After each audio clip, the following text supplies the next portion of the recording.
Es hora de dejar atrás las pequeñas y grandes diferencias, cuando lo que se va a jugar es un futuro lleno de conciencia. Nos han ganado la batalla una, otra y otra vez. Nos ha cagado con nuestros recursos una, otra y otra vez. Y ahora que viene de nuevo el ladrón, ¿qué vas a hacer?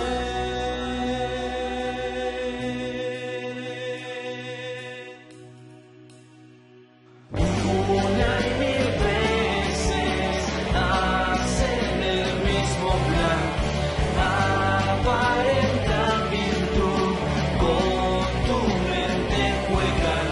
Y ahora que viene de nuevo el ladrón, ¿qué vas a hacer?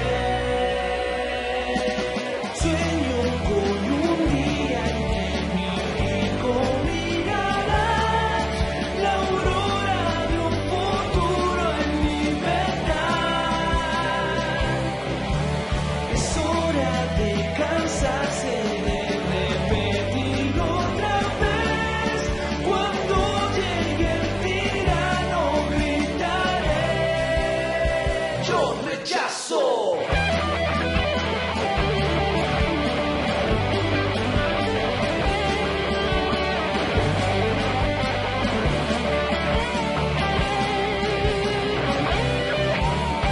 Vienen de afuera, más grandes que un país.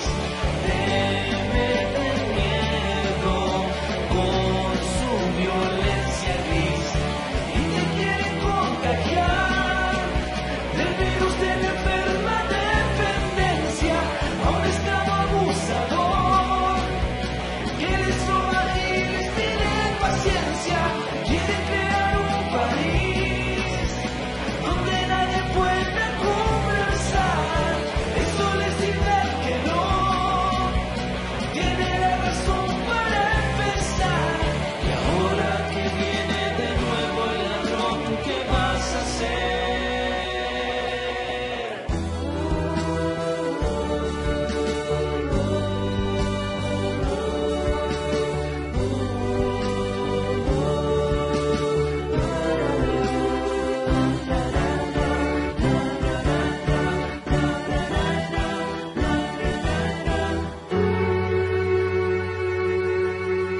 Sueño con un día en que mi hijo mirará la aurora de un país en libertad. Es hora de cansarse de repetir otra vez. Cuando llegue el tirano gritaré: yo rechazo. Es hora de mirar atrás, pues nuestros errores tienen consecuencias y lo que se va a jugar es un futuro lleno de inconsciencia.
buenos días, o buenas tardes, o buenas noches. Estamos acá nuevamente con la leyenda Miklos, como le ha estimado. Bueno, muchísimas gracias, mi querido chileno anónimo, sobre todo por ese título tan rimbombante de leyenda, ¿no? No creo que haya llegado a tanto, pero gracias por la consideración. No, yo creo que lo tiene bastante merecido. De hecho, toda la gente que escuchó nuestra primera entrevista y luego su participación con Crypto quedó totalmente convencida de verdad tiene un enorme calibre, un enorme potencial. Sobre todo con esa entrevista Muchísimas que gracias. hizo a César Vidal, Esa fue la última, bueno, no, la la penúltima que hice penúltima. con el doctor Vidal, que es una persona muy, muy inteligente, ¿no? Un hombre muy preparado.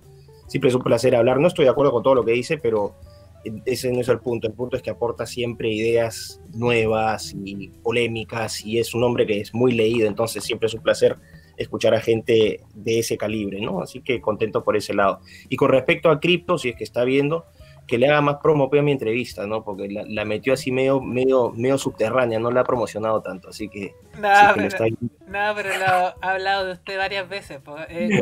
Con buena referencia, sí, po. Cada vez que No, puede sí. dice, Miklos me enseñó que el conservadurismo tanto, así como que le abrió la mente.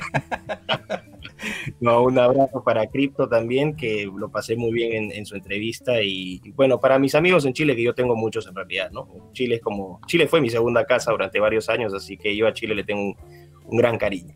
Excelente, excelente. Bueno, para la gente que está viendo este programa en diferido, bueno, tienen que ver la primera parte de la entrevista porque hoy día vamos a entrar a tocar temas así candentes de golpe. En primer lugar, lo que está ocurriendo con el COVID. Allá tengo entendido que están entrando ya a verano, por tanto me imagino que las restricciones ya no son tan altas, o sigue la cosa igual. Bueno, las restricciones acá nunca fueron tan altas como ha sido en América Latina. Yo no sé el caso chileno en particular, no lo conozco, pero sí sé, por ejemplo, en mi país que en Perú las restricciones fueron muy, muy severas. De hecho, hoy creo que el gobierno de Vizcarra ha impuesto nueva cuarentena los domingos, Ujú.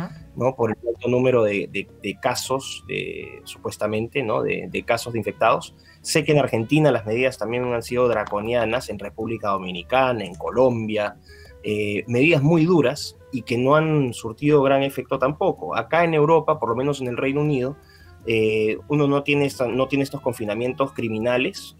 Obviamente hay unas restricciones en la actividad económica. Hoy, por ejemplo, salí con mi familia a un restaurante, nos atendieron los mozos con las mascarillas, pero las cosas acá más o menos funcionan, ¿no? Hay Perfecto. disrupción, pero no es, escuchas aviones, o sea, hay actividad comercial, no es ese confinamiento criminal y absurdo Mm. que están haciendo en América Latina, ¿no? Perfecto. Bueno, acá en Chile al menos yo lo justifico en el sentido de que si no hubiera sido esta cuarentena hubiéramos tenido prácticamente una guerra civil explotando en marzo. Yo entiendo que Puede. es debido a la poca resolución de Piñera que tomó estas medidas tan draconianas de control poblacional. Uh-huh. Mira, yo no entro en, o sea, yo no, cuando no tengo evidencia no afirmo nada de manera categórica, ¿no? Mm, Siempre digo hipótesis, o mm, sea, o que yo supongo, asumo, creo, lógicamente puedes concluir ciertas cosas, mm.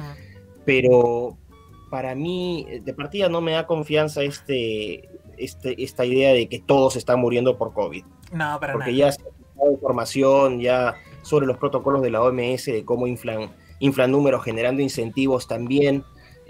Además, la poca claridad de los medios de información, que son medios de desinformación y ocultamiento de información, donde no sabes realmente qué sucede una vez que un paciente entra al hospital y de ahí bajo qué criterios se le califica, ¿no? Cómo se le diagnostica con COVID, cuáles son los tratamientos que llevan, qué pasa si las personas mueren, cómo registran las enfermedades, qué hacen con los cuerpos. Todo enorme, es un enorme manto de oscuridad y eso ya a mí me da mala espina. Sí, Entonces no voy a entrar en el terreno a decir no creo que no exista el virus, porque lo he sostenido en anteriores ocasiones. Para mí el virus existe. voy a asumir que existe, Mm, sin que me haya nadie probado que existe, pero voy a decir que existe por medida de prevención y responsabilidad. ujú, Pero de ahí a que todo el mundo se esté muriendo por COVID, eso ya me parece una payasada. mm. Eso no lo creo. Sí. De hecho, bueno, había un epidemiólogo alemán, si no mal recuerdo, que explicaba que cuando ocurrió lo del SARS, llegaron algunas cepas de coronavirus a Alemania. Y que desde el 2013 en adelante han tenido casos de neumonías graves que terminan en muerte y que en el 12% eran debido al coronavirus. pero desde el 2003 en adelante no hemos visto que hayan parado la economía, que el mundo se esté perdiendo la cabeza, no, pues. Entonces, claro. es más que nada la sorpresa. Lo que sí es un hecho es que estas manipulaciones en laboratorio del genoma ¿no? Bueno, del ARN del coronavirus no son nuevas. No. Estas son cosas que ya vienen de por lo menos más de una década. Ujú. Se ha manipulado, eso está ya probado. Incluso ha habido papers publicados al respecto.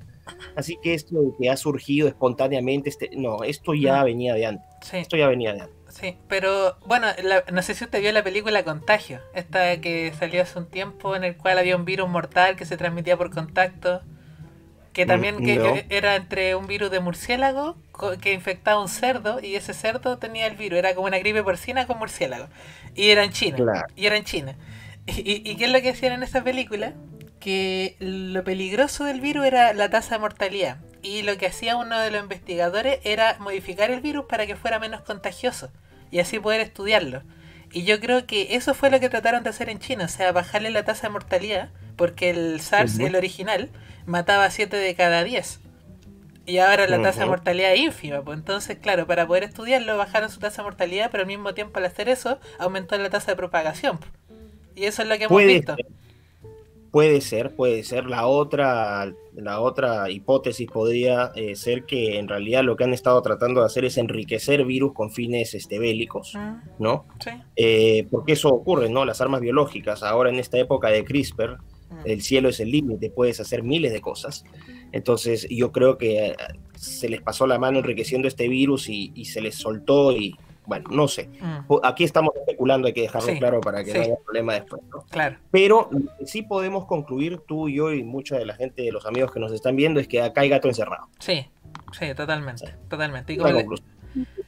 Y que todas estas medidas de confinamiento absurdas y criminales están atadas a esta narrativa, no es una realidad, sino esta narrativa del COVID, de la pandemia, que para mí, que ya lo he sostenido en otras ocasiones, en otros programas, también persigue otros objetivos que no son necesariamente sanitarios ni epidemiológicos, sino que son políticos, económicos, sobre todo económicos. O sea, lo que se ha visto es que las ballenas han estado comprando acciones como locos a precio de huevo.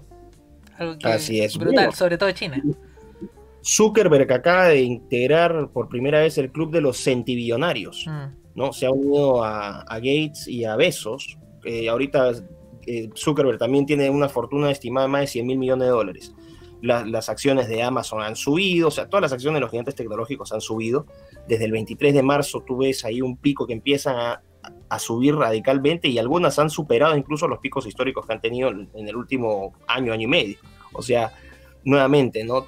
Estamos en este confinamiento, se nos obliga, lo que estamos haciendo en este momento, por ejemplo, a relacionarnos por plataformas tecnológicas, y quienes tienen, ahí lo que tienes literalmente es un oligopolio tecnológico. Exacto. Esta idea de que hay un libre mercado tecnológico es falaz, porque estos gigantes, estos matones, tienen el poder suficiente para comprar aquellas empresas que se vuelven prometedoras y aquellas que son medio rebeldonas, las destruyen. Exacto.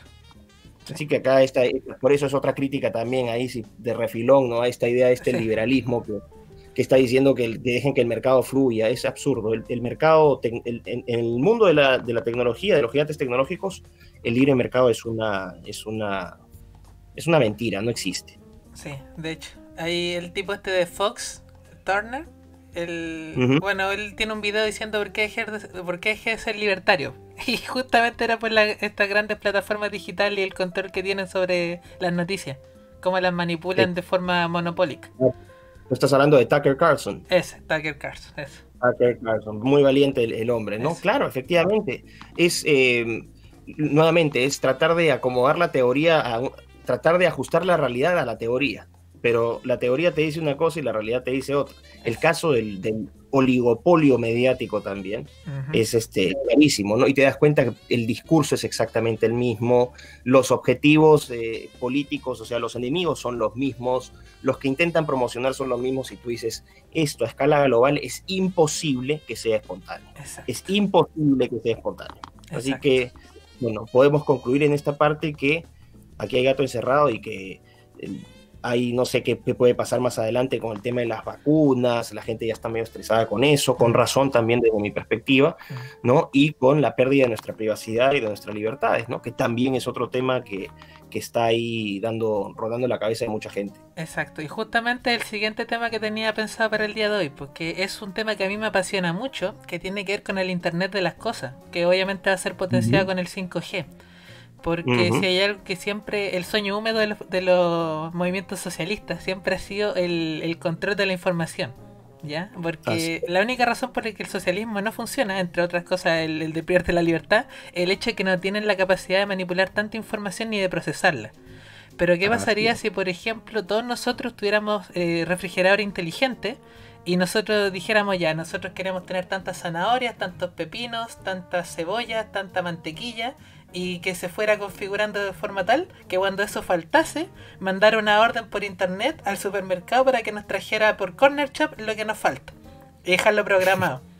De esa forma habría una logística perfecta, automatizada, ¿cierto? Ahí ni siquiera habría estado, sería todo automatizado y sería todo más eficiente. No tendríamos tantas cosas, tantos reponedores, sino que todo estaría controlado incluso por drones. Ni siquiera habría que tener ahí gente reponiendo. ¿Cuál es el problema? Has estado haciendo la tarea, me he dado cuenta. No, sí, que este es un tema que me ha gustado desde hace muchos años. Pero ¿cuál es el problema? ¿Quién maneja esos datos? Y en este caso, el 5G, ya Piñera en su última cuenta pública ya hizo el trato de 5G con China. China va a controlar esos datos. Entonces... Con Huawei, ¿no? Exacto. Entonces, ahí está el problema. Estamos dispuestos a entregar tanta cantidad de datos tan relevantes como nuestra soberanía alimentaria, por ejemplo, porque es solamente un ejemplo, a China, y dejarles que manipulen esos datos a su disposición. No sé qué opinión le trae esto. Bueno, yo comenté esto hace algunos meses, no sé si lo hablé, no creo que, no recuerdo haberlo hablado en la conversación. No, lo dejé pendiente, sí. Bueno, podemos darle un fundamento teórico, ¿no? Sobre todo para nuestros amigos liberales y libertarios que son muy amantes de la teoría. Entonces, podemos decir que el mercado funciona, bueno, Adam Smith es el primero en observar y no decir que en realidad el mercado funciona por el egoísmo colectivo. O sea, no es el egoísmo colectivo, sino cada persona ve su propio interés, ¿no? De manera egoísta actúa para su propio beneficio. Te decía, ¿no? El panadero no le hace pan al vecino porque lo ama, quiere ganar dinero. Claro. El carpintero hace mesas y sillas porque también quiere ganar dinero.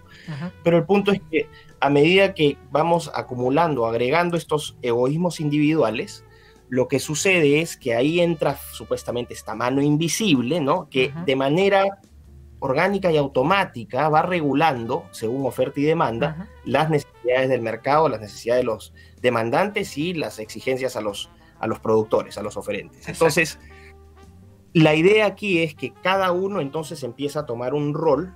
Ahí él habla de la división del trabajo, la division of labor, ¿no? Que después se teoriza más adelante también como la especialización del trabajo, donde cada uno va llenando ciertos vacíos en demanda, ¿no? Sí. Ciertos vacíos en demanda, entonces se pone como un productor.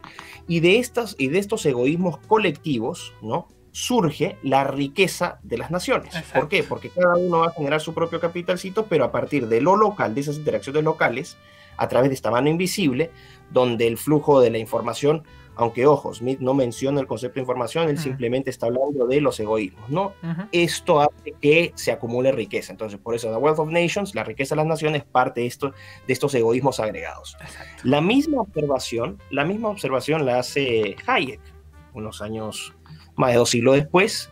Hayek habla de la importancia de la información, el orden espontáneo. Exacto. Entonces dice, ¿por qué las economías de planificación central, socialistas o comunistas, fracasan? Porque, en primer lugar, la cantidad de información, él dice, habría que imaginarse entonces que tendríamos que registrar cada una de las transacciones económicas, ¿no? A nivel micro, meso y macro. Entonces, todo lo que compra cada persona en el mercado, el chocolate, el que compra una casa, el que compra 20 terrenos, el que compra madera, el que va a producir. Toda esa información es literalmente imposible de manejar. Entonces, el problema es que cuando tú recurres a planificación central, lo que vas a generar es distorsiones, porque no puedes comparar esa asignación de recursos que se hace en este orden espontáneo, porque hay información incompleta, o sea, hay un volumen, no es información incompleta, es un enorme volumen de información y limitaciones en el conocimiento, en la capacidad de procesar esa información. ¿Ok? Entonces, Hayek lo que dice es, por eso es que van a fracasar, porque van a interferir en este proceso que es el más eficiente, este orden espontáneo que es el más eficiente para asignar recursos, para determinar oferta, demanda, y lo que vas a terminar haciendo es destrozar la economía. Eso también parte de observaciones empíricas, ¿no? Entonces, aquí hay dos conceptos clave: información y conocimiento. Que los humanos, las capacidades de los seres humanos son limitadas y hacen imposible que nosotros podamos procesar eso. Pero aquí ocurre algo muy, muy importante. Con la inteligencia artificial, con los sistemas de inteligencia artificial, todo este volumen de información, la famosa Big Data, ¿no? Estas series de datos gigantescos que vas recogiendo en tiempo real, y con el poder de computación actual, tú ya puedes aspirar a eso. Entonces, aquí ocurre lo grave. Cuando están hablando de la teoría económica y que tenemos que migrar al capitalismo, me parecen discusiones que no están, o sea, las personas que están metidas en esto no están viendo el problema, la gran amenaza para todos. La gran amenaza es que la inteligencia artificial hace irrelevante las teorías de Smith y de Hayek. Porque si partes con información, vasta información que eres incapaz de procesar por tus limitaciones cognitivas, y cuando ya tienes resuelto el problema del procesamiento de la información, levantamiento de la información, etiquetado, categorización, claro, y aparte el conocimiento suficiente que te dan, los algoritmos no te van a dar conocimiento, pero te van a dar información y pueden tomar decisiones en base a la programación de esos algoritmos. Tú ya rompes los postulados, entonces se acabó el libre mercado. Claro. Lo que ocurre es, pasas de una agencia humana, es decir, de la acción, del poder de toma de decisiones del ser humano, pasas a la agencia de la máquina, a la agencia artificial, donde vas a dejar voluntaria o involuntariamente a que las máquinas, a través de sus algoritmos, tomen decisiones por ti. Exacto. Se acabó el libre mercado. No sé, o sea, ojalá que la gente que está viendo esto entienda el poder de esto. Esto significa un cambio de paradigma. Se acabó la idea de que vamos al mercado, quiero comprar esto, quiero comprar lo otro. No. Se ata con lo que tú estabas diciendo y que señalas con absoluta precisión. ¿Y quién maneja la data? Claro. Ahí está el problema, pues. Quien maneje la data, en este caso no sería difícil determinar quiénes son. Google maneja la data, Facebook maneja la data, por lo menos en Occidente, Microsoft maneja la data, ¿quién es más? Apple, ¿no? La famosa el G-Mafia que había mencionado en alguna ocasión anterior. G-Mafia es Google, Microsoft, Amazon, Facebook, IBM también, que es una de las compañías líderes en inteligencia artificial, y Apple. Entonces, G-Mafia ellos son los que manejan el gran volumen de información, por lo menos en Occidente. En China tendrías a BAT, ¿no? Baidu, Alibaba y Tencent, aunque también hay otras empresas más pequeñas como SenseTime, ByteDance, dueña de TikTok, que ahorita está en un problema con los Estados Unidos. Y tú puedes decir, bueno, ¿cuál sería la agenda? Vamos a remitirnos a Occidente. ¿Cuál sería la agenda que tiene esta gente que estaría manejando de facto esta información? Porque la información, y ojo, no es conspiración, la información tú la puedes almacenar en servidores físicos, pero a través del cloud computing, ¿no? De la nube, tú ya te deshaces de esa enorme carga y ese enorme gasto de energía que significa almacenar enormes cantidades.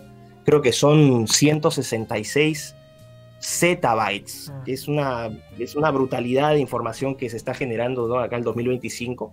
Pero imagínate ese volumen de información que sí lo puedes subir de facto en la nube. Y cuando ves la estructura de las empresas que controlan el cloud computing, Amazon es líder, pero también está Microsoft. Y estas empresas también son líderes en desarrollo de tecnologías de inteligencia artificial. De hecho, Microsoft tiene su propia plataforma de inteligencia artificial que se llama Azure, ¿no? Azure, con Z. Y las empresas están desarrollando, Google también está desarrollando sus propias tecnologías de inteligencia artificial. Ellos, de hecho, compraron Deep Learning, que es esta empresa británica, la famosa empresa que desarrolló este juego que le ganó al campeón mundial de Go hace sí. Lee Sedol. Entonces, y ellos están operando con lo que se llaman estructuras de redes neuronales, y eso, que imitan la estructura de, ¿no? La estructura de las neuronas, Sí. cerebros, y que trabajas con input, capas escondidas o hidden layers, y después el output. Claro. Y ahorita, de hecho, si es que me permites cortito, se acaba de elaborar un nuevo algoritmo. Hace un par de meses ha sido publicado el paper donde hablan de esto. Un algoritmo que se llama GPT-3, Yeah. Generative Processing Transformer, que es para la tercera versión, que es para procesamiento de lenguaje natural. ¿Y qué particularidad tiene esto? Han hecho este algoritmo, lo han entrenado con 175.000 millones de parámetros. Oh. ¿Esto qué significa? Todavía está lejísimos de la cantidad de conexiones o sinapsis que existen en el cerebro humano, pero ya estás hablando de un algoritmo que con 175.000 millones de parámetros, o sea, ya estás hablando de números ya bestiales. ¿Y qué han logrado? Utilizaron literalmente como base de datos para entrenar, o sea, como la data para entrenar a este algoritmo, toda la información publicada en Internet. Por lo menos en inglés, ¿no? ¿Y qué han logrado? Ahora tú ya no programas código metiéndolo directamente en la máquina con tus dedos. Tú puedes decirle a GPT-3, oye, ¿sabes qué? Quiero que me hagas una base de datos, así como te estoy hablando, procesamiento de lenguaje natural. Ya, ¿sabes qué? Quiero que me hagas una base de datos de 1904 a 2016, de tal fecha específica, donde quiero que me categorices las compras de automóviles de estos modelos y veas la variación de precio en todos estos años. Tú le dices eso a la máquina y el algoritmo te da el código. Oh, es como un Siri con esteroides. No sé si uno puede entender cuán potente llega a ser eso. No, es tremendo. Imagínate la cantidad, o sea, tiene cosas muy, muy buenas. O sea, no quiero sonar tampoco como que este es un enemigo de la tecnología. La tecnología me encanta. Pero esto nuevamente, ¿no? El poder de estas herramientas en manos de personas que no compartan tu agenda o tus valores es algo muy peligroso. Y retomando lo que tú decías, ¿no? ¿Quién controla la información? ¿Qué pasa, por ejemplo? Ya sabemos que quienes controlan la información, todo este núcleo, toda esta élite de gigantes tecnológicos, de gigantes financieros, ellos tienen una agenda muy clara, que es la agenda progresista, que es la agenda que a través de sus lacayos en organismos supranacionales, en gobiernos nacionales, en ONGs, en universidades, ellos promueven. Sí. La obsesión con el tema medioambiental, que es la justificación para el control demográfico, literalmente reducción de la población. Sí. No es que uno esté hablando tonterías, esto lo pueden ver incluso en YouTube el propio Gates. Sí. Quiero bajar la población. Bueno. Y ese mismo objetivo lo vas a encontrar en los otros, porque lo que hay es una endogamia brutal de pensamiento. Todos piensan igual. Sí. Entonces, cuando tú dices todos piensan igual, es que acá hay gato encerrado, porque la única forma en que alguien pueda pensar igual, recurriendo a la teoría de Douglas North, de órdenes sociales y violencia, es que se formen facciones o coaliciones dominantes que lo que hagan es se pongan de acuerdo en los intereses comunes que tienen y que ejerzan ese poder para extraer recursos o someter a otros segmentos de la sociedad. Eso es lo que está ocurriendo. Entonces, cuando tú dices, ok, vamos a reducir la población, y volviendo al tema de los algoritmos del mercado para que la gente no se piense que no nos hemos perdido. Entonces ellos van a decir, bueno, ¿sabes qué? El consumo de carne es muy malo. Claro. El carne vacuno porque las vacas, aparte con el metano, nos están destruyendo la capa de ozono, no es nada nuevo. Entonces ya sabes qué, no más consumo de carne. Vamos a empezar a reducir la venta de carne en los supermercados. Y la poca carne a la cual puedas acceder va a estar determinada no por tu libre elección, me voy a ir al mercadito a comprarme mi kilo de carne. No. Los algoritmos van a determinar cuál es tu ración de carne, cuál es tu ración de arroz, cuál es tu ración. ¿Te das cuenta? Sí. Parece un futuro, o sea, parece simplemente ciencia ficción esto, pero es que la gente no entiende que la ciencia ficción está más paso a ser realidad que ciencia ficción, porque hay un enorme desconocimiento del poder y el alcance de estas tecnologías. Exacto. Eso es lo grave. Exacto. Bueno, hay varias acotaciones. La primera es que, claro, si esta gente que tiene lógica maltusiana, de que no, los recursos no alcanzan, entonces por tanto hay que reducir la población a la mitad, y lo dicen explícitamente con las películas, por ejemplo Thanos, que mucha gente sale diciendo, oh, el verdadero héroe de la película era Thanos. ¿Cómo estará de piteada las personas para pensar que Thanos era el superhéroe? Pero bueno, ese tipo de propaganda la dirigen a la población de forma así, a conciencia, pues. Ese es un punto. Y la segunda es que, claro, una de las cosas que yo varias veces he planteado con otros entrevistados es que hasta qué punto nosotros somos conscientes de nuestras decisiones. Hasta qué punto la publicidad y los estímulos, tanto el olfatorio, cierto, visuales, de tacto, de sonido, alteran nuestra percepción y dirigen nuestro planteamiento a decidir qué cosa por sobre otra. Y si esta gente tiene acceso a ese tipo de información, porque nosotros la entregamos, ¿cómo pueden dirigir la opinión pública al final? A través de colores, ¿qué es lo que hacen? Por ejemplo, una de las cosas que siempre se ve es que la propaganda progresista está dirigida a niños. A niños, es muy infantil, muy colorido, muy amigable. Y eso es netamente porque lo estudiaron. Hay publicistas, hay psicólogos, está todo estudiado para controlar la mentalidad de los chiquititos que no tienen la mentalidad, la estructura cerebral lista, mediante la publicidad que es supuestamente inocua, pero claramente no lo es. Claro, no. Esto, la sugestión. Claro. ¿No? Hay una... Solamente para que te des una idea. Mira, cosas así. Lo que tú estás diciendo, voy a dar un ejemplo concreto. El famoso arco iris. El arco iris no es la bandera del movimiento LGTB. El arco iris es la bandera del globalismo progresista. Exacto. No es la bandera del colectivo LGTB, no. Es la bandera del nuevo orden mundial, que algunos dicen, hablan de nuevo orden mundial. A mí no me gusta usar mucho ese término porque es medio conspiranoico. O sea, no es que sea conspiranoico, es preciso. Pero lo han asociado, lo han manchado tanto que prefiero hablar de cosas más específicas, ¿no? Es la bandera de toda esta escoria de Davos, del Bilderberg, de no sé, pues del Aspen Institute, del Club de Roma, del Council of Foreign Affairs, del Fondo Monetario Internacional, Banco Mundial, etc. Esa es la bandera de estos sujetos, de esta pequeña élite, ¿no? De los supuestos filántropos, estos metacapitalistas súper ricos, y de su manga de obreros y empleados en planilla, que son todos estos payasos que están de directores o de presidentes o de ejecutivos en diferentes partes, ¿no? Entonces, tú ves la bandera del arcoíris en todas partes ves el maldito arcoíris.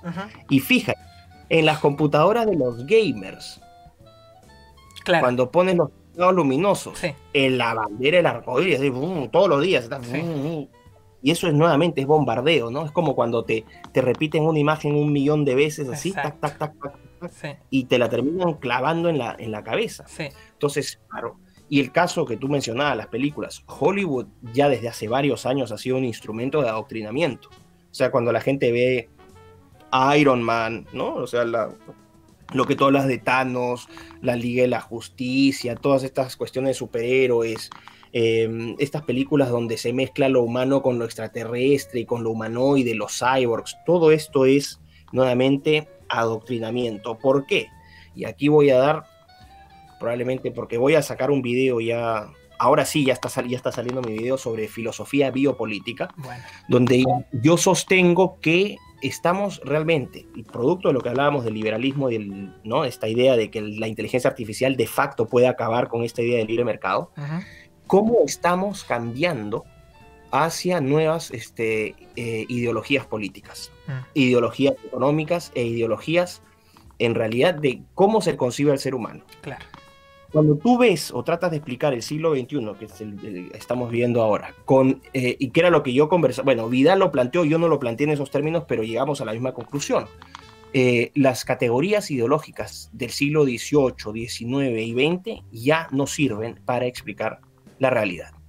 No sirven. Entonces, cuando escucho estas disputas, cuando Rothbard dijo y se convierte en esta competencia de quién cita mejor y más a tal autor, porque claro, oye, te ves todas las charlas, todas, sin excepción, todas las charlas de liberales y libertarios. Claro. Pero yo recuerdo aquella publicación de 1966, cuando, y empiezan a hablar y ponen así el rostro así de intelectuales, y bueno, creo que no interpretaste bien a Rothbard. Claro. Bueno, creo que von Mises estuviese excluido del club. Eres un apóstata. Bueno, esas... O sea, ya entras a esta competencia de citas económicas totalmente irrelevantes. ¿Qué es lo que estaba en juego? ¿Por qué? Porque en esos periodos, claro, lo que estaba en juego era qué tipo de ordenamiento político y económico, asumiendo esta falta de tecnología y esta incapacidad para procesar la enorme información que nos daban las transacciones comerciales o no, etcétera. Entonces, tú lo que estabas ahí era una competencia entre estas ideologías para ver cuál te ofrecía, porque este es el punto de las ideologías, cuál te ofrece un mejor futuro, cuál te ofrece un futuro mejor. Entonces pugnaban y competían por un modelo político y económico que nos ofreciera ese futuro mejor. Pero ahora la disputa no es por modelos políticos y económicos. Aquí ya, y esto Agustín Laje ha hablado bastante, Nicolás Márquez también, ¿no? La famosa lucha cultural. Ellos dieron en el clavo con eso, que esto era una batalla cultural. En Brasil, Bernardo Kister también, que es un youtuber muy, muy importante, él también ha venido denunciando esto. Entonces, claro, la cuestión ya no era tanto económica y política, sino era cultural. Y ahí entraba después, de paso, el tema del género, el aborto, la familia. Y aquí voy a dar una primicia en mi video, porque estoy seguro que ese video va a generar, va a reverberar el continente. La disputa ahora no es por modelos económicos y políticos, sino por quienes van a estar a favor y en contra de preservar al Homo sapiens como lo conocemos. Exacto. Sí. Ese es el meollo del asunto. Sí. Eso es la especie que somos, o estamos a favor de usar ciencia, tecnología para empezar a modificarnos. Sí. Ahí entonces vas a hacer el hilo con la cuestión de las películas, el hilo con la cuestión del género, el hilo con el aborto. ¿Por qué? Porque el momento en que tú aceptas o validas o legitimas el aborto, lo que estás haciendo es destruir la base moral del Homo sapiens. ¿Qué es lo que significa?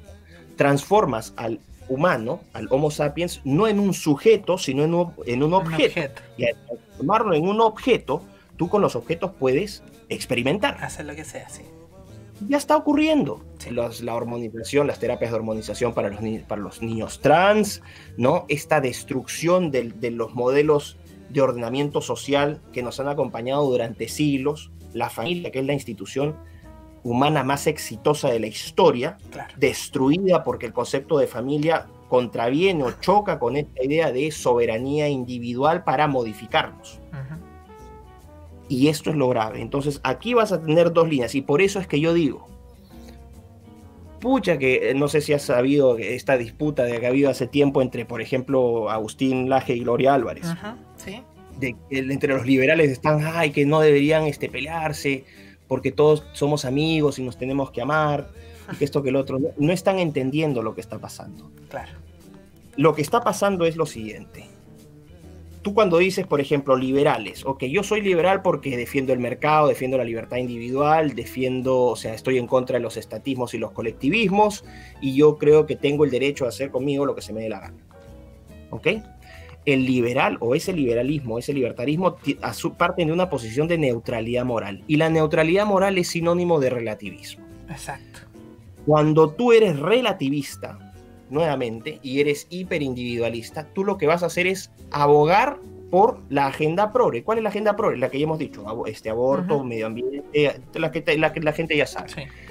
Pero entonces el liberal que dice, no, yo estoy a favor del mercado, pero yo sí estoy a favor de los derechos de las mujeres, estoy a favor del aborto, estoy a favor de las comunidades LGTB, de que love is love, love is blind y todas las cuestiones.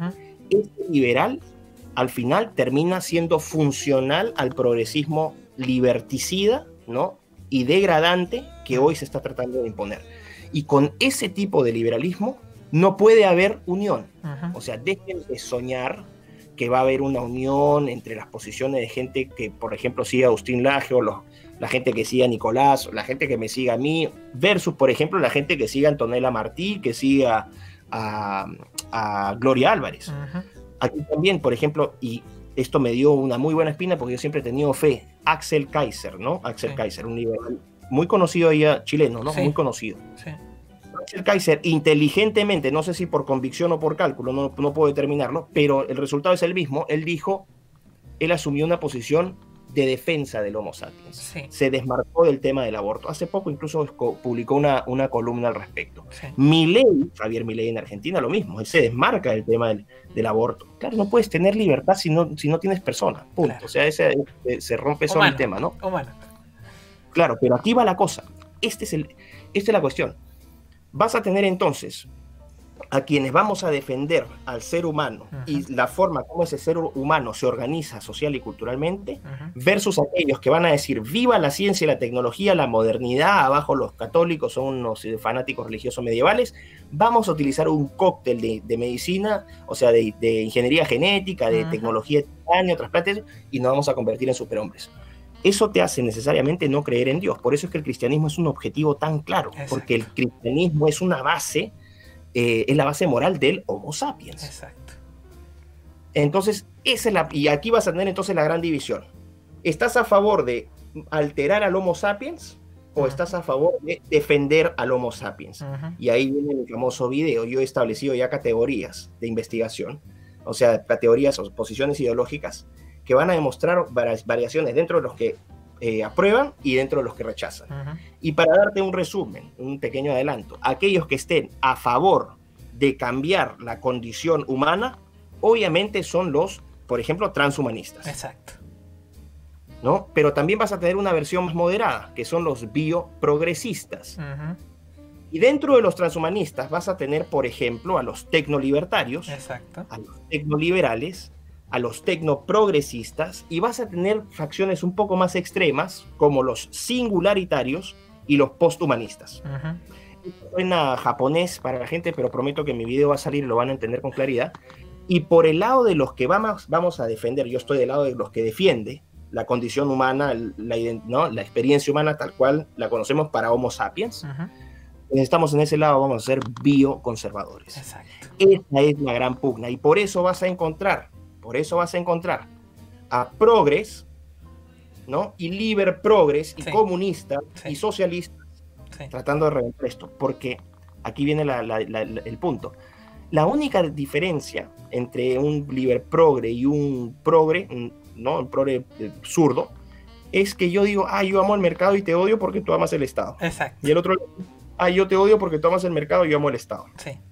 Esa es la única diferencia. Pero si te fijas, ambos son ateos o rechazan la religión, ambos adoran la ciencia, son cientistas, ambos tienen una visión utilitarista y materialista de progreso, ambos son relativistas, ¿no? Y ambos son abstractos y universalistas. ¿Esto qué quiere decir? Que aspiran a que su ideología, su forma de ver el mundo se aplique en todo el planeta. En todo el mundo, sí. Entonces, esta diferencia entre que yo quiero el mercado y yo quiero el Estado es una estupidez absolutamente irrelevante cuando todo lo demás en lo fundamental están de acuerdo. Lo que sí yo haría una acotación breve entre los cientistas. Para mí, en lo personal, yo creo que son deterministas y positivistas. Ambas concepciones que ya en la ciencia actual, después de la mecánica cuántica sobre todo, ya no se manejan. Esta gente de verdad cree como que uno por tener cierto código genético va a ser tal persona, y se saltan todas. Ellos también son muy racistas. Caen en estas cosas del siglo XX, siglo XIX. Eugenesia positiva. Exactamente. Y más que cientistas, insisto, están atrasados en la ciencia. Les falta manejar lo que se plantea actualmente, y por eso caen en estas falacias que se tenían hace 2 siglos. Yo creo que va por ahí la cosa. Bueno, a quien le debemos el positivismo es Auguste Comte, ¿no? A Comte le debemos el positivismo y el socialismo. Y Comte tenía una visión de progreso. Él soñaba, por ejemplo, o él hablaba de estructuras sociales y complejas, que tendíamos de lo simple a lo complejo y de lo heterogéneo a lo homogéneo. Él hablaba en esos términos. Claro. Y obviamente decía, la ciencia es la liberación. Él, como su mentor, Henri de Saint-Simon, él hablaba Saint-Simon hablaba, por ejemplo, de una sociedad dirigida no por y ojo, Saint-Simon era cristiano, Él es el creador del cristianismo socialista, imagínate esta contradicción. Y Saint-Simon hablaba de una sociedad así tipo República de Platón, donde los filósofos reyes, bueno, él no hablaba de filósofos reyes, él hablaba de una sociedad regida por sacerdotes tecnológicos y científicos, o sea, una sociedad dirigida por una tecnocracia de ingenieros. Sí, más o menos lo que se plantea, y yo creo que lo han leído en la fundación. Los tipos de la fundación y este asunto de la psicohistoria, que es re parecido a lo que se está planteando en la actualidad. Exactamente. Entonces, ese por ahí yo creo que es el gran debate. Entonces, cuando yo escucho a la gente muy bien intencionada tratar de unir ambos bandos y decir, oye, que el enemigo es el progresismo. Sí, el enemigo es el progresismo, pero en el fondo el enemigo es todo aquel que relativiza y que atenta contra la condición y experiencia del Homo sapiens. Exacto. Esa es la base. Sí. Entonces tú puedes ser muy pro mercado, tú puedes amar, tú puedes citarme todos los libros de Hayek y la gente te va a aplaudir de pie y van a decir eres una eminencia, pero del momento en que tú dices yo estoy a favor del aborto, yo estoy a favor de los transgéneros y toda esta cuestión y de la libertad de géneros, tú caes en el saco del progresismo relativista. Exacto. Y ahí esa es la gran batalla. Entonces, ¿cómo se van a determinar? Ahorita no lo estamos viendo porque no es evidente, o sea, porque no es tan masivo.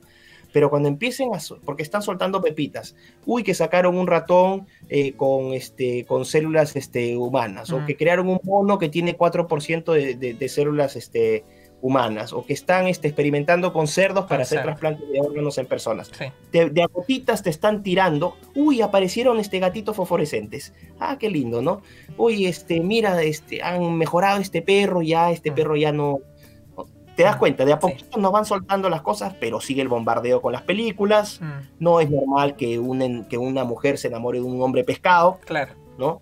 Por ejemplo, ¿no? Entonces ya empiezas y tú escuchas a la gente, salen, ay, qué linda película, el amor todo lo puede, porque love is blind, claro, el lavado de cerebro, ¿no? Pero esa es la gran amenaza. Claro. Y el problema es, pienso yo, que del momento en que tú castras a la gente para razonar sobre estas cosas, para hacerles entender qué es lo que están perdiendo, pues, si tú pierdes esto, no hay punto atrás, porque del momento en que tú modifiques, ¿no? Material genético, ¿no? O genomas, pero de células reproductoras, es decir, de gametos, que ya puedas hacer ese código a generaciones siguientes, es un punto de no retorno y un efecto mariposa. Pero igual yo tengo fe en que la P53 hará su labor y que evitará esas aberraciones. Porque por eso las mulas y las ligres no se reproducen, porque son tantas las fallas genéticas al hacer esas cruzas que después la P53 no permite que se sigan replicando. Mira, yo voy a confiar como tú. Vamos a utilizar la palabra fe, que es una palabra bonita. Confiar, no seamos menos creyentes, seamos creyentes esta vez. Vamos a decir que vamos a tener fe en que Madre Natura va a ponerle freno a toda esta estupidez. Sí, sí. Bueno, ¿no? un tema así como el final, que también es súper entretenido, que es un tema que también vengo estudiando hace mucho. Es del mismo autor de esto de la información, del internet de las cosas, de Jeremy Rifkin. Se lo había mencionado antes de empezar el directo. Él plantea una sociedad en la cual se altere esta noción anticuada ya entre consumidores y productores, y que se va a crear una nueva raza, una nueva sociedad de prosumidores, en la cual cada persona va a poder leer un libro y escribir un libro, ver un video, crear un video, ser transportado y transportar, comer y cocinar. Entonces cada persona va a producir y consumir las cosas con libertad. Más encima que el conocimiento para acceder a estas técnicas va a estar más accesible que antes. Y es lo que se está viendo. Entonces, en una sociedad así, obviamente va a haber una saturación de oferta versus demanda. Y eso va a hacer que los precios bajen. Lo único que podría hacer que las cosas se mantuvieran en alza sería obviamente una inflación horrorosa, que es lo que nos quieren imponer en muchos países, sobre todo el nuestro últimamente. Pero que a la larga eso está como una persona está tratando de ir contra la corriente. Porque toda esta cosa de los prosumidores hace que sí o sí los precios bajen por un exceso de oferta, y sobre todo él complementa con la impresión 3D. Si la impresión 3D aumenta en su capacidad y las impresoras empiezan a poder imprimir el 90% de sus piezas, entonces va a ser tan barato producirla y tan barato producir objetos a través de estos que obviamente el comercio se va a hacer mucho más accesible. Esa es la parte positiva, que él dice que no hay que ser tan negativo en el futuro que se viene. Bueno, nuevamente, aquí estaríamos en plan Alvin Toffler, o sea, estaríamos especulando, ¿no? O puede ser. Mira, lo que queda claro es que el futuro los próximos 300, el mundo en 300 años más va a ser algo que ninguno de nosotros ha imaginado que va a ser. Exacto. Entonces, estamos haciendo, o sea, vamos a ver nosotros, o sea, nos van a ver a nosotros como nosotros veíamos pues estos inventos del siglo XVII, XIV, ¿no? Que uno dice, pero ¿cómo podían hacer? Mira las tonterías que imaginaban. Nos van a ver igualitos, nos van a ver igualitos. Yo diría que Pero, más. Yo diría que como se acelera tanto la información, yo creo que va a ser como nosotros vemos a los cavernícolas. claro, va a ser un mundo completamente diferente, ¿no? O una serie de mundos, quién Sí, sabe. sí. Aquí, nuevamente estaríamos especulando, pero yo no estaría, creo que lo importante, porque para entrar en la discusión en lo medular, Ujú, es que no es que yo esté, yo creo que tú estás en el mismo plan que yo, ujú, no es que no estemos en contra del progreso. ujú. No, el progreso es inevitable, ¿no? Y el cambio es necesario. Ujú. Las cosas van cambiando, se van desgastando y van a entrar mejores, y así es el ciclo natural de la vida. Lo que a mí me irrita profundamente y contra lo que me rebelo es que no se haya hecho de una manera consulta, sino que se imponga de manera tan prepotente, tan abusiva y con tal asimetría de poder Ujú. político y económico, que en realidad no tienes una asociación de la humanidad, Ujú. sino lo que tienes es un grupo, un grupito chiquito que le está imponiendo al resto su visión de progreso. Exacto. Y resulta que esta inmensa mayoría rechaza esa imposición, rechaza esa visión de progreso. Exacto. Y el problema es que cuando la historia es concluyente en este sentido, que todas las imposiciones, tarde o temprano, terminan mal. Sí, Todas, sin excepción. sí. Entonces, ahorita, por ejemplo, ¿no? La vez pasada me fui a Gales, estuve en Gales hace poquito. Ujú. Me fui de paseo a descansar unos 4 días ahí en la playa. Bueno. Y el que puede, puede. Bueno, la cosa es, Sí, acá estamos todos presos. claro, la cosa es que miraba, ¿no? el paisaje y decía, pucha, ¿sabes qué? ¿Cómo está cambiando todo? Mm. Todo es lo que nosotros damos por sentado, lo que nosotros damos por hecho, las libertades que teníamos. Todo está cambiando. Realmente me sentía, y ojo, que acá las restricciones no han sido como las que han tenido allá en América del Sur, por lo menos. Uno decía, mira qué poco podemos haber valorado lo que antes era lo más valioso y que como lo dábamos por descontado, no lo valorábamos. Mm. Pero también decía, hay una tranquilidad y una especie de pausa que me está produciendo cierta incomodidad. Mm. Si tú revisas la historia, mira cómo empieza la Primera Guerra Mundial. Matan al archiduque, no me acuerdo de qué cosa, le meten un plomazo en Sarajevo, Ujú. todo andaba muy bien, y una semana después, Primera Guerra Mundial. Yo creo, y yo lamentablemente, o sea, no quiero ser aguafiestas, pero yo siento, me da esa sensación de algo está cocinándose aquí feo. Pero yo creo que es distinto. Yo creo que cuando se vea esto en 100 años más, van a decir Tercera Guerra Mundial desde el año 2001 hasta el año 2025, por poner un ejemplo. Porque si sumamos todo lo que pasó en Afganistán, en Irak, la primavera árabe, las crisis que se están dando acá en Hispanoamérica, lo que está pasando en Rusia con las zonas que se está intentando anexar, etcétera, hay caos en todo el mundo. No ha parado de haber caos desde el 2001 en adelante. La paz Claro. esa que usted menciona fue en los 90. Ese fue el único momento de paz en los 90. Hasta cierto punto nomás. Más o menos, porque tuviste el conflicto de los Balcanes, Claro. o sea, también hubo problemas, ¿no? De hecho, Perú y Ecuador también tuvimos un pleito en el 97, pero no sé, es un ambiente que me pone tenso, algo se está cocinando y es algo que no me gusta. Sí, se comprende.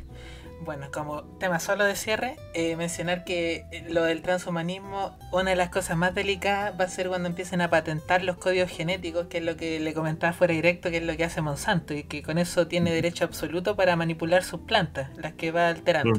¿Qué pasaría si este mismo esquema de patentar código genético aplicado a humanos se aplica, y ahí se objetiviza al 100% al ser humano? O sea, este ser ya no es un ser humano, es otra cosa, y por tanto no tiene sus derechos humanos y podemos hacer con él lo que queramos. Experimentar con él, alterarlo, matarlo, clonarlo, etcétera, como se clonan las ratas. Pero ya, ojo, porque también te lo comenté antes de empezar, creo que ya han existido iniciativas para patentar genes en la Unión Europea y en los Estados Unidos. Patentar genes. Por ejemplo, no, estoy dando un caso, no recuerdo el caso específico, pero para dar un ejemplo, ¿no? Patentar el gen que le da el color azul a los ojos. Claro. Entonces, aquellos que nazcan con ojos azules, ya el gen no es suyo, no, el gen le pertenece a otra empresa. Y si no le gusta que tú tengas ojos azules, modificación genética para ponerte los marrones. Claro. Ah, pero no cumple con los estándares cognitivos de inteligencia, ya, elimínenlo. ¿No? ¿Sí? Porque nombre de la eugenesia positiva. Exacto.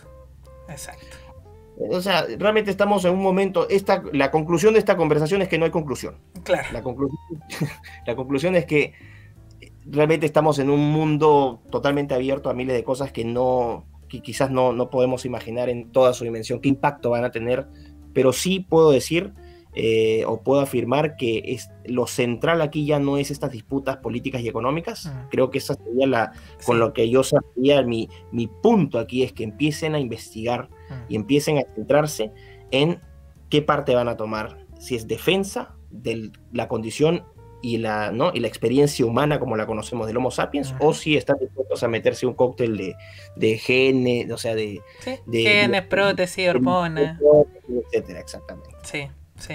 Bueno, yo la conclusión que es similar a la suya es que tenemos a futuro cercano, dos opciones. Una en la cual respetamos al ser humano y al mismo tiempo nos beneficiamos de los desarrollos tecnológicos, de la economía circular, la internet de las cosas, todas estas cosas que de por sí van a facilitar mucho la vida humana. Y puede que se fomente mucho el asunto de los servicios. Los servicios humanos, o sea, por ejemplo, los cuidados, el turismo y cosas por esa vía, que yo creo que eso las máquinas todavía no los pueden reemplazar al 100%. Y por otro, tenemos uno en el cual el ser humano está totalmente objetivizado y un relativismo moral absurdo, en el cual el ser humano pasa a ser una cosa y todos perdemos nuestros derechos porque ya no vamos a ser humanos. Ese es mi resumen. Hasta cierto punto, lo último que has dicho ya está ocurriendo en gran escala en varias partes. Exacto. ¿No? El hecho de que se pueda experimentar con embriones humanos de hasta 14 días. Sí.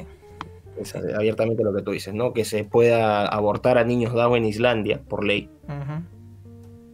O sea, bueno, pero vamos a cerrar con un buen tono, ¿no? Dándole felicidad y alegría a la gente que nos está viendo, ¿no? Mandarles un abrazo, que sean optimistas, abracen a su papá, a su mamá, a su novia, a sus hijos, ¿no?